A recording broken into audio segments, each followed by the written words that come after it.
Welcome back to our second week of consumer market research. Our topic this week is going to be secondary research or desk research, I think is what the book calls it. You'll notice the book was published in the UK.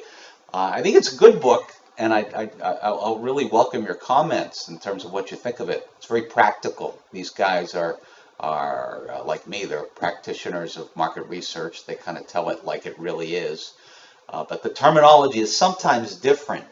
In a couple of weeks, we'll talk about intercepting people. They call it Hall research or Hall research, I think they call it. We call it mall research in the States.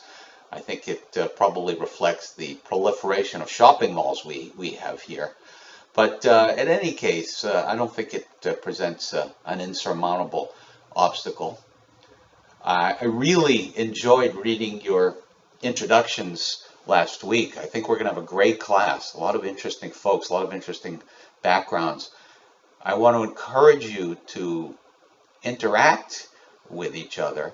That's part of your grade in terms of adding to the discussion, but I think it's a great opportunity to learn, to network. We don't have the benefit of being in a classroom setting together. We don't go on breaks together and things like that. So it's really through the medium of or through electronic medium, be it the discussion board or emails, that we get to know each other and learn. So please take advantage of that. I wanted to talk for a second about the project that's coming up, the qualitative research project that's in your syllabus.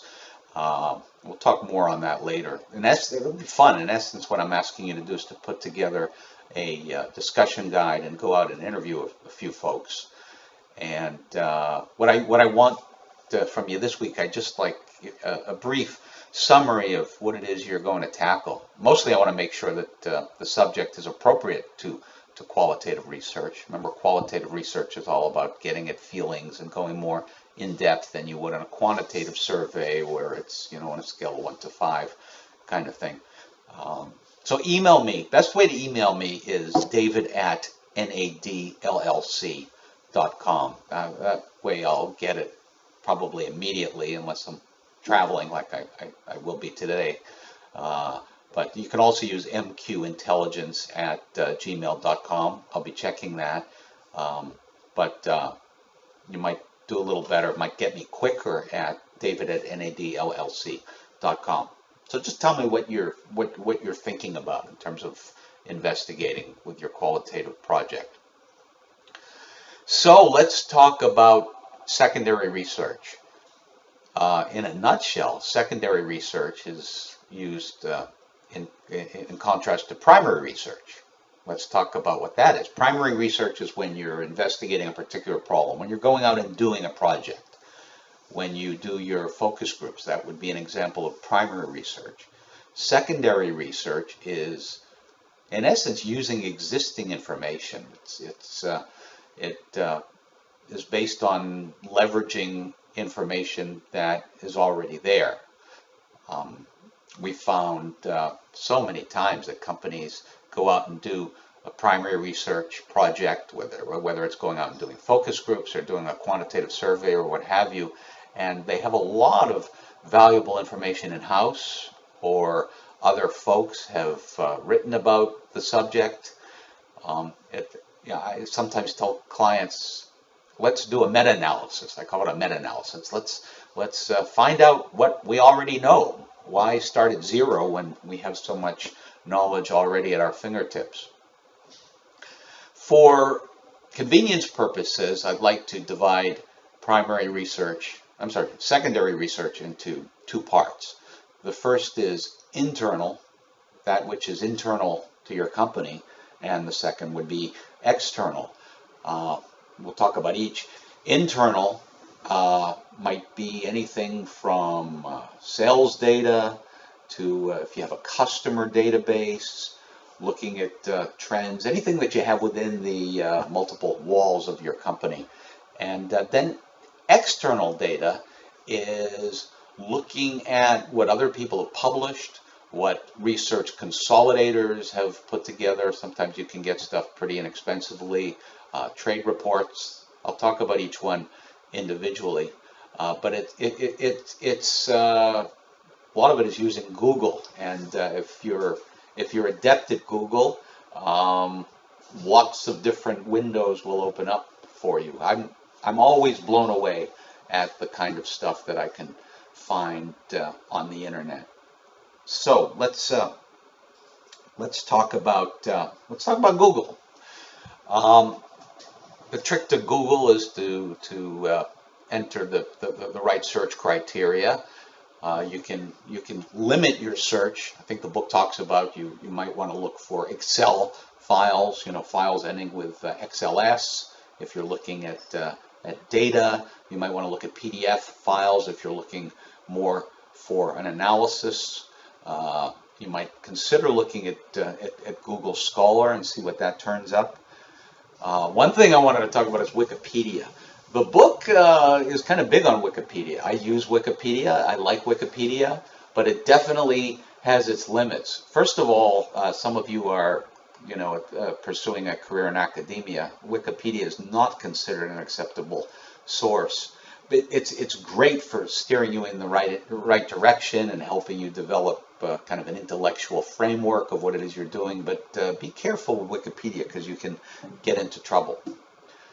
Now, government sources are a fantastic source of information. The U.S. government spends millions of dollars compiling reports, industry reports, population reports, and I use government information all the time. First thing I want to talk about is the census. You might want to check out the Census, U.S. Census website, which is www.census.gov. A census, as opposed to a sample, is when you attempt to talk to everybody. So we'll be talking later on in the course about statistical samples. The U.S. government tries to go out and gather information on every single household in the United States. And it is a wealth of information. If you're looking at the world in terms of ethnicity, like my company does, you can find out how many Hispanics live in the United States, or how many Hispanics live in a certain area. Your uses of the census are really, it's hard to even begin to name them.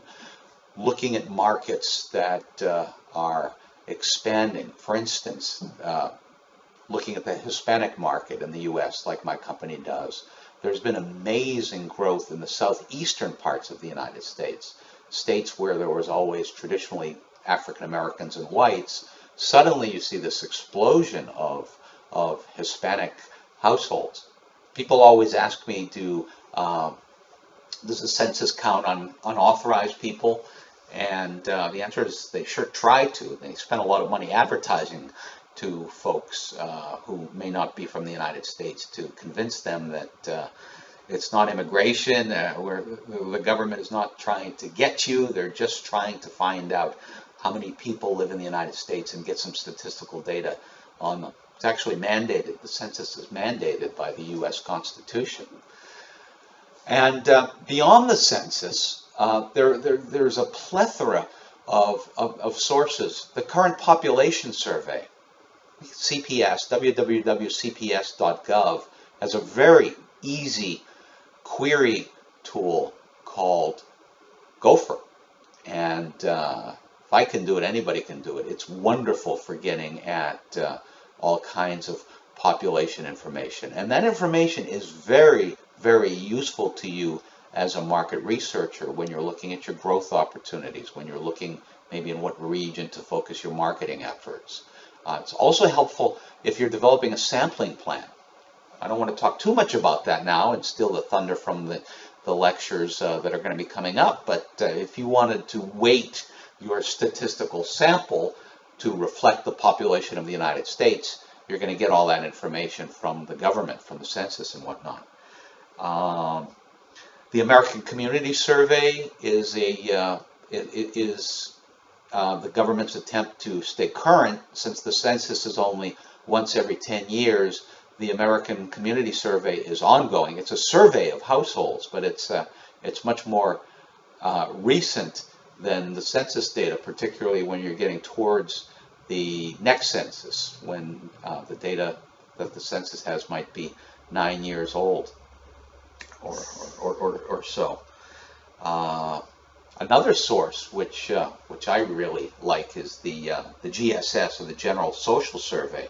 It's a gigantic survey of social trends in the United States, how people feel about different social issues. It's a very large sample, which means you can slice and dice the data.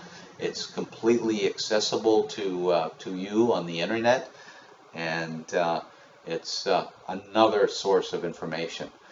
The point that I want to make, and if you walk away from this lecture and you get anything out of it, it's get to know these websites, get to know what's out there, because there's so much information that's free. Okay? Now, there is data that you can purchase out there, which is also very, very valuable. And I want to spend a few minutes talking about what is known as syndicated data. Companies like AC Nielsen and Arbitron, if you're looking at radio, have very, very large panels, and you can look at purchasing information. For example, let's talk about the Nielsen Consumer Panel as an example. They've actually formed a joint venture with a company called IRI. They used to be cutthroat competitors, but the advantage is that there's a very, very large sample of folks, and their consumer panel consists of all these people that scan the UPC codes of everything that they buy, and then Nielsen consolidates this information. And let's say, for instance, you're in the canned Mexican food market. I'm going to maybe talk about that a lot this week because I'm doing a project in that area. What I can get from the Nielsen data, I get to know my market share. What is my share of the market relative to my competitors? I get to know how much people are spending on my product. I get to look at trends and things like that. So syndicated data is a great way to look at market potential, to look at your market share, to look at trends, to look at geography. Another product that Nielsen has is store scan data, and all the big grocery stores participate in this. I think Walmart's a little bit separate, but you get to see what's being sold at different stores. So if you have a brand that's being sold in stores, you get to look at what channels your sales are in, look at trends again, so you might get a good glimpse of where you want to focus your marketing efforts. Talk for a minute about data consolidators. Check out marketresearch.com. They're mentioned in the book. They sell reports on just about anything that you might consider looking at. Everything from the Hispanic market to pet food to over-the-counter drugs, I think, et cetera, et cetera. For a few $1,000s, you're able to get a ton of information. Now, secondary research often uses primary research that other folks have completed. For instance, a lot of the reports in marketresearch.com have the results of studies that market research companies have done, summarized, and then incorporated with more secondary research. Let me give you an example of a report that I was looking at recently. It's a couple of years old, but they have a report on the LGBT market, the gay lesbian market, and they have survey results that show what LGBT consumers are looking to buy, and how important it is that companies support the community, et cetera, et cetera. It's a pretty robust survey, but they've also scoured the information that's out there. For instance, they've come up with projections of the market size of the LGBT community, something like 17 million adults in the United States. They used census data, which doesn't track whether or not you're gay or lesbian, but it does track how many households are headed by people of the same gender. So it's a good proxy. And they've looked at all of the existing literature and consolidated that, and you can get that report fairly cheaply. Trade associations are a great source of data. It might be the Avocado Association or the Frozen Food Association. A lot of that stuff is intended to promote their particular industry. They may have commissioned primary research and put it into reports. A lot of that stuff is free as well. So use the internet to get at the types of information that you're looking at. Again, in my experience, a lot of folks ignore secondary research. They figure, I've got a very specific problem that I need to solve. I need to find out how many cars I can sell in the state of Arkansas, the hybrids to millennials. It's very possible that somebody has done that research and they've put it on the internet. Or you might not find exactly what you're looking for, but you might find a good proxy. It can sometimes be frustrating because, again, it's sometimes a challenge to find exactly what it is you're looking for. But when you start looking at disparate information and kind of putting it all together in your head, you're able to put together a pretty good idea of what you might be looking at. I want to talk about academia because academic research is something that few people in market research talk about, but it's a fantastic source. The only problem with academic research is, and I'm talking about scholarly journals and other types of journals, is if you don't have access to a database, if you're not a student or you don't subscribe to a service like ProQuest, it can be a little bit costly. Sometimes you can download a particular article. But the point that I want to make here is there are lots of PhD business students and marketing students that are writing dissertations on very, very specific things. And you might find that somebody's done a PhD dissertation or somebody's written a scholarly article on exactly what it is that you're interested in. So the best way to find out what's out there if you don't have access to an academic search vehicle like ProQuest or JSTOR or something like that is to go to Google Scholar, and if for no other reason, just to find out if anybody's published anything that you might be interested in. So what are some of the uses of primary research? Keep saying that. Secondary research. I want to give you an example of a study that I'm working on right now. Can't tell you the name of the company, but they make a Mexican canned food product, and they're trying to get some guidance in terms of how to grow their market. Their sales have been flat over the last couple of years. Their sales are probably driven by the Mexican. It's a Mexican product. Immigration population to the United States. Immigration from Mexico was like a straight line since maybe 1970, going up and up and up. And suddenly it flattened, and it even went down the last year or two due to some social factors that you can see in the news, issues about immigration, but also the recession of 2008. So how are they going to grow their product? Well, the first thing that they need to do is to get a handle on what's happening in the marketplace. And we're going to be doing primary research for them. But we're also going to be looking at a lot of secondary data to give them some guidance. For instance, we're going to be looking at geography to see to what extent certain markets that they're that they're not currently in are growing. Again, big Hispanic growth in the southeastern part of the United States. To what extent does that represent an opportunity for them? We'll be looking at Nielsen data to find out who's buying their product. And I can get very specific profile information in terms of age, in terms of other demographics, in terms of who's buying their products. I get to look at market share. I get to look at trended market share and trended sales data.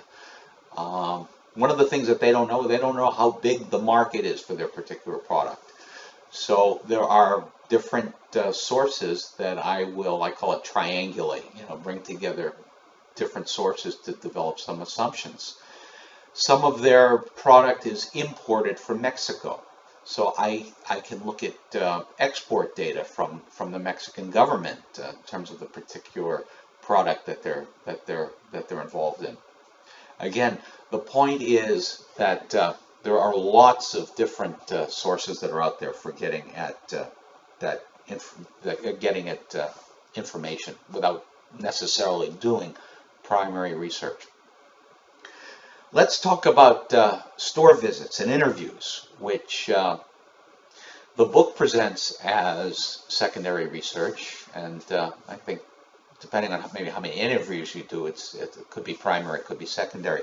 Store visits are wonderful. If your product is sold in stores, probably one of the best things you can do is to visit the store, shop the stores, to see how your product is merchandised, to see firsthand how it's where it appears on the shelves in different channels. How's your pricing compared to to your competitors? Hang around. Try not to get kicked out of the store, but look at how people are reacting as they're shopping the aisle. Look, how are they reacting to your product? Are they reading the labels? Are they walking right by without even seeing it? Store visits are absolutely wonderful. And there's a corollary to store visits, which to me, I consider it more primary research, but that's mystery shopping. I'm going to talk about it now because I'm really not going to cover it later on in the course. We will sometimes get hired by companies to go out into retail, or sometimes it's online, or sometimes it's using the phone, and pretend that we are customers to find out, for instance, how a store might be treating its Spanish-speaking customers, and are they offering appropriate promotional materials? Are they explaining things correctly? This is something that you can do on your own without spending a lot of money. There are ethical issues involved. I'll talk for a minute about ethics. If you're in the car business, it's of I guess questionable ethics to take up a salesperson's time when you're really not looking to buy a car. And those are things that you really need to consider. There are also, when you're looking at customer information, there are privacy issues. Particularly in certain industries, there are laws protecting consumer information. Healthcare and financial information, credit history come to mind as being particularly salient. Now, when it comes to internal secondary research, there's a ton of information that many companies have, and data mining is the term that is most often used for getting at your particular consumer information. That's not necessarily limited to consumer information. It might be your sales data. It might be information that is housed within your company on your competitors or your suppliers. There's a term a technique that's used a lot these days, and that's called CRM, or customer relationship management. And I kind of like to tie it to big data, which is the big trend word, that the buzz. I heard a joke not too long ago that big data is kind of like sex when you're in junior high school. And I forget how it went. Something like everybody wants to be doing it. Everybody thinks everybody else is doing it. Nobody's sure exactly what it is, and not too many people are doing it. Well, when it comes to big data, a lot of people say they're doing it. A lot of people are doing it, but it's relatively new, and a lot of companies, I get asked all the time about big data. Do we do it? But essentially what we're talking about with big data is using advanced analytics, using statistical techniques and other analytical techniques, some of which we'll be talking about down the line, but at using that to better analyze the information that you may have in-house.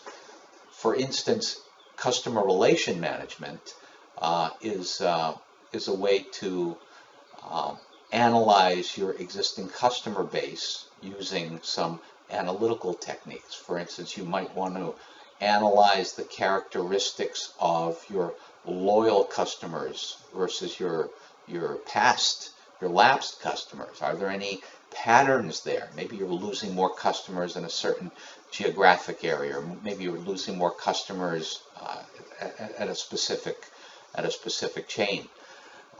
Some companies will do a kind of segmentation analysis, and we'll be talking a lot when we get into statistical techniques about segmentation, but the idea is to use statistical techniques like factor analysis and cluster analysis to identify group types.